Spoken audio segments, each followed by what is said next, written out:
Hey there, welcome back to our channel.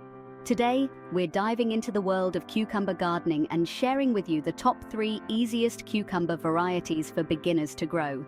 Whether you're a seasoned gardener or just starting out, these varieties are sure to thrive in your garden. First up, we have the classic straight 8 cucumber. As the name suggests, these cucumbers grow straight and are perfect for slicing. They have a mild, refreshing flavor and are great for salads or snacking. Straight 8 cucumbers are easy to grow and produce high yields, making them a favorite among beginners. Next on our list is the lemon cucumber. This unique variety is round and yellow, resembling a lemon. Lemon cucumbers have a sweet, mild flavor and a crisp texture.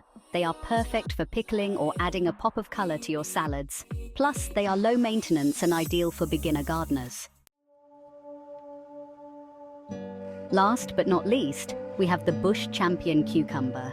This compact variety is perfect for small spaces or container gardening. Bush Champion cucumbers produce short, thick fruits with a crunchy texture. They're easy to care for and resistant to common cucumber diseases, making them a great choice for beginners. And there you have it, the top 3 easiest cucumber varieties for beginners to grow. Whether you choose straight 8, lemon, or Bush Champion, you're sure to enjoy a bountiful harvest of fresh cucumbers. Don't forget to like, subscribe, and share this video with your fellow gardeners. Happy gardening!